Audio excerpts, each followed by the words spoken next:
যারা আল্লাহ তাআলাকে অস্বীকার করেছে এবং অন্য মানুষদের আল্লাহর পথ থেকে দূরে সরিয়ে রেখেছে, আল্লাহ তাআলা তাদের সমগ্র কর্মই বিনষ্ট করে দিয়েছেন। যারা আল্লাহর উপর ঈমান এনেছে এবং ভালো কাজ করেছে, মুহাম্মাদের উপর আল্লাহর তরফ থেকে যা কিছু নাজিল করা হয়েছে তার উপরও ঈমান এনেছে, যা একান্তভাবে তাদের মালিকের পক্ষ থেকে আসা সত্য, আল্লাহ তাআলা তাদের জীবনের সব গুনাহখাতা মাফ করে দেবেন এবং তাদের অবস্থা শুধরে দেবেন। এ সব কিছু এজন্য হবে যারা আল্লাহকে অস্বীকার করে, তারা মূলত মিথ্যারই অনুসরণ করে। অপরদিকে যারা ঈমান আনে, তারা তাদের মালিকের কাছ থেকে পাওয়া সত্য বিষয়ের অনুসরণ করে, আর এভাবেই আল্লাহ তাআলা এদের জন্য তাদের দৃষ্টান্ত স্থাপন করেন। অতএব যুদ্ধের ময়দানে যখন তোমরা কাফেরদের সম্মুখীন হবে, তখন তোমরা তাদের গর্দানে আঘাত করো, অতঃপর এভাবে তাদেরকে সম্পূর্ণরূপে পরাভূত করিবে। তখন তোমরা বন্দীদের শক্ত করে বেঁধে রাখো, এরপর বন্দীদের মুক্ত করে দেবে কিংবা তাদের কাছ থেকে মুক্তিপণ আদায় করে ছেড়ে দেবে। এটা একান্তই তোমাদের ব্যাপার। তবে যতক্ষণ যুদ্ধ তার অস্ত্রের বোঝা ফেলে না দেবে, ততক্ষণ পর্যন্ত তোমরাও অস্ত্র সংবরণ করো না। এটাই তোমাদের করা উচিত। অথচ আল্লাহ তাআলা চাইলে যুদ্ধ ছাড়াই তাদের পরাজয়ের শাস্তি দিতে পারতেন। তিনি এক দলকে দিয়ে আরেক দলের পরীক্ষা নিতে চাইলেন। যারা আল্লাহর পথে জীবন দিয়েছে, আল্লাহ তাআলা তাদের কর্ম কখনো বিনষ্ট হতে দেবেন না। তিনি অবশ্যই তাদের সঠিক পথে পরিচালিত করেন এবং তাদের সার্বিক অবস্থাও তিনি শুধরে দেবেন। এর বিনিময়ে তিনি তাদের জান্নাতে প্রবেশ করিয়ে দেবেন, যার পরিচয় তিনি তাদের কাছে আগেই করে রেখেছেন। ওহে মানুষ, যারা আল্লাহর উপর ঈমান এনেছো, তোমরা যদি দ্বীন প্রতিষ্ঠার কাজে আল্লাহকে সাহায্য করো, তাহলে তিনিও তোমাদের দুনিয়া আখেরাতে সাহায্য করবেন এবং মিথ্যার মোকাবেলায় এই জমিনের বুকে তিনি তোমাদের পদযুগল মজবুত রাখবেন। যারা আল্লাহকে অস্বীকার করেছে, তাদের জন্য রয়েছে নিশ্চিত ধ্বংস। আল্লাহ তাআলা তাদের যাবতীয় কর্মই বিনষ্ট করে দেবেন। এর কারণ হচ্ছে আল্লাহ তাআলা তাদের জন্য যা কিছু পাঠিয়েছেন তারা তা অপছন্দ করেছে, ফলে আল্লাহ তাআলাও তাদের যাবতীয় কর্ম বিনষ্ট করে দিয়েছেন। এই লোকগুলো কি আল্লাহর জমিনে পরিভ্রমণ করে দেখতে পারে না? বিদ্রোহের পরিণামে তাদের পূর্ববর্তী লোকদের কি অবস্থা হয়েছিল? আল্লাহ তাআলা তাদের সমূলে বিনাশ করে দিয়েছেন। যারা আল্লাহকে অস্বীকার করেছে, তাদের জন্যও সেই একই ধরনের আযাব রয়েছে।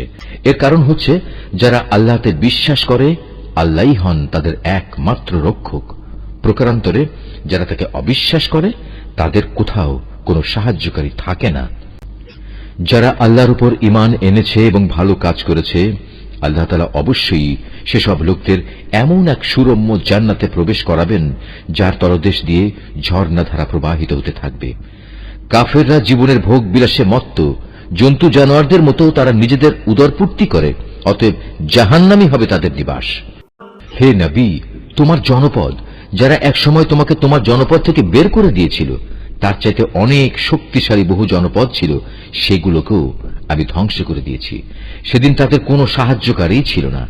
যে ব্যক্তি তার মালিকের কাছ থেকে আসা সুস্পষ্ট সমুজ্জ্বল নিদর্শনের উপর রয়েছে, তার সাথে এমন ব্যক্তির তুলনা কিভাবে হবে যার চোখের সামনে তার মন্দ কাজগুলো শোভনীয় করে রাখা হয়েছে এবং তারা নিজেদের খেয়াল খুশির অনুসরণ করে? আল্লাহ তাআলাকে যারা ভয় করে, তাদের যে জান্নাতের ওয়াদা করা হয়েছে, সেখানে নির্মল পানির ফোয়ারা রয়েছে, রয়েছে দুধের এমন কিছু ঝর্ণাধারা যার স্বাদ কখনো পরিবর্তিত হয় না, রয়েছে পানকারীদের জন্য সুধার সুপেয় নহরসমূহ, রয়েছে বিশুদ্ধ মধুর ঝর্ণাধারা, আরো রয়েছে সব ধরনের ফলমূল দিয়ে সাজানো সুরম্য বাগিচা। সর্বোপরি সেখানে রয়েছে তাদের মালিকের কাছ থেকে পাওয়া ক্ষমা। এ ব্যক্তি কি তার সমান হতে পারে? যে ব্যক্তি অনন্তকাল ধরে জ্বলন্ত আগুনে পুড়তে থাকবে এবং সেখানে তাদের এমন ধরনের ফুটন্ত পানি পান করানো হবে যা তাদের পেটের নাড়ি ভুড়ি কেটে ছিন্ন বিচ্ছিন্ন করে দেবে।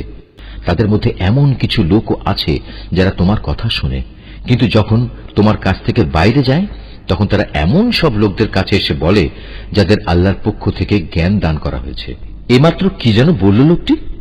মূলত এরাই হচ্ছে সেসব লোক আল্লাহ তাআলা যাদের অন্তরে মোহর মেরে দিয়েছেন, এবং এ কারণেই এরা নিজেদের খেয়াল খুশির অনুসরণ করে চলে। যারা সৎ পথে চলবে, আল্লাহ তাআলা তাদের এ সৎ পথে চলা আরো বাড়িয়ে দেন এবং তাদের অন্তরে তিনি তার ভয় দান করেন। হঠাৎ করে কিয়ামতের ক্ষণটি তাদের উপর এসে পড়ুক, তারা কি সেই অপেক্ষায় দিন গুনছে? অথচ কিয়ামতের লক্ষণ সমূহ তো এসেই পড়েছে। আর একবার যখন কিয়ামত এসেই পড়বে, তখন তারা কিভাবে উপদেশ গ্রহণ করবে? হে নবী, জেনে রেখো, আল্লাহ তাআলা ছাড়া দ্বিতীয় কোনো মাবুদ নেই। অতএব তাঁর কাছেই নিজের গুনাহ খাতার জন্য ক্ষমা প্রার্থনা করো।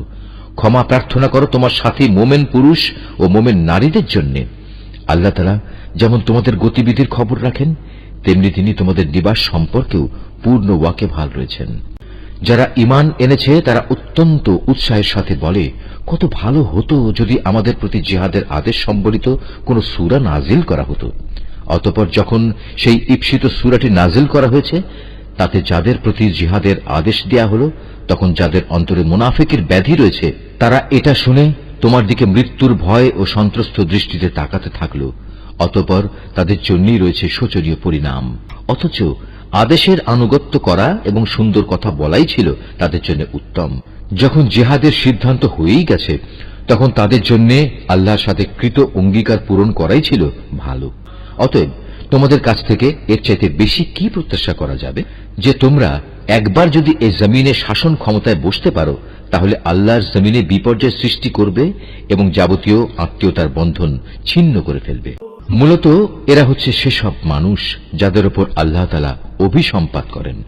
তিনি তাদের বোবা করে দিয়েছেন, তাই তারা সত্য কথা বলতে পারে না, এবং তাদের তিনি অন্ধ করে দিয়েছেন, তাই তারা সত্য কি তা দেখতেও পায় না। তবে কি এরা কোরআন সম্পর্কে কোন রকম চিন্তা গবেষণা করে না? নাকি এদের অন্তরসমূহের উপর তালা ঝুলে আছে? যাদের কাছে হেদায়েতের পথ পরিষ্কার হয়ে যাওয়ার পরেও তারা তা থেকে মুখ ফিরিয়ে নেয়, শয়তান এদের মন্দ কাজগুলো ভালো লেবাস দিয়ে শোভনীয় করে পেশ করে এবং তাদের জন্য নানা মিথ্যা প্রলোভন দিয়ে রাখে। এমনটি এজন্যই হয়েছে, মানুষের জন্য আল্লাহ তাআলা যা কিছু নাজিল করেছেন তা যারা পছন্দ করে না, এরা তাদের বলে, আমরা ঈমানদারদের দলে থাকলেও কিছু কিছু ব্যাপারে আমরা তোমাদের কথা মতোই চলব। আল্লাহ তাআলা এদের গোপন অভিসন্ধি সম্পর্কে খবর রাখেন। সেদিন তাদের অবস্থা কেমন হবে, যেদিন আল্লাহর ফেরেশতা তাদের মুখমণ্ডল ও পৃষ্ঠদেশে প্রচন্ড আঘাত করতে করতে তাদের মৃত্যু ঘটাবে। এটা এজন্যে তারা এমন সব পথের অনুসরণ করেছে যার উপর আল্লাহ তাআলা অসন্তুষ্ট। আল্লাহর সন্তুষ্টি তারা কখনো পছন্দ করেনি। এ কারণেই আল্লাহ তাআলা এদের যাবতীয় কর্ম নিষ্ফল করে দিয়েছেন। যেসব মানুষের মনে মুনাফিকের ব্যাধি রয়েছে, তারা কি একথা বুঝে নিয়েছে আল্লাহ তাআলা তাদের এ বিদ্বেষজনিত আচরণ অন্যদের সামনে প্রকাশ করে দেবেন না? আমি তো ইচ্ছা করলে তোমাকে তাদের দেখিয়ে দিতে পারি, অতঃপর তাদের চেহারা দেখেই তুমি তাদের চিনে নিতে পারবে। তুমি তাদের কথাবার্তার ধরন দেখে তাদের অবশ্যই চিনে নিতে পারবে এরাই হচ্ছে আসল মুনাফিক। নিঃসন্দেহে আল্লাহ তাআলা তোমাদের যাবতীয় কার্যের ব্যাপারে সম্মুখ ওয়াকিবহাল রয়েছেন।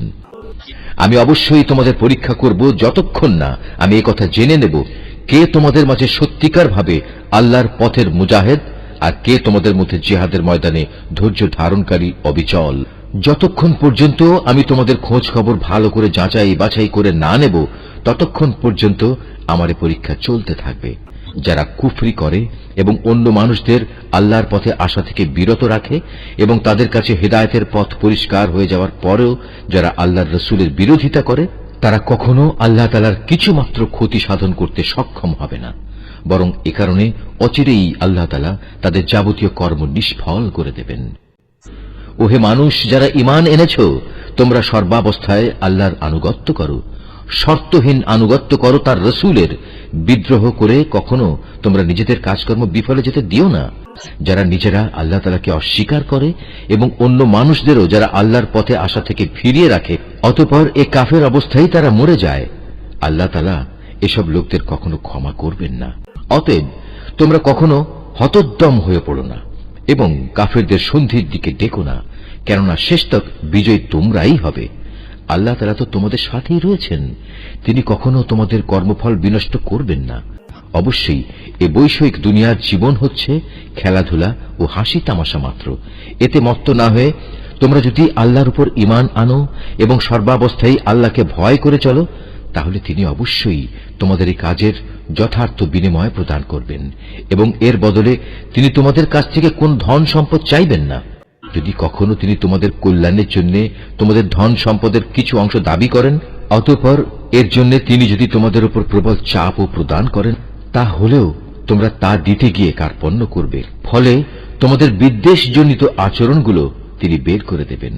হ্যাঁ, এ হচ্ছে তোমরা, তোমাদেরই তো ডাকা হচ্ছে আল্লাহর পথে সম্পদ খরচ করার জন্য। অতঃপর তোমাদের একদল লোক কার্পণ্য করতে শুরু করলো, অথচ যারা কার্পণ্য করে তারা প্রকারান্তরে নিজেদের সাথেই কার্পণ্য করে। কারণ আল্লাহ তাআলা তো এমনি যাবতীয় প্রয়োজন মুক্ত, শুধু তোমরাই হচ্ছ অভাবগ্রস্ত। তা সত্ত্বেও যদি তোমরা আল্লাহর পথে ফিরে না আসো, তাহলে তিনি তোমাদের জায়গায় অন্য কোনো এক জাতির উত্থান ঘটাবেন। অতঃপর তারা কখনো তোমাদের মতো হবে না।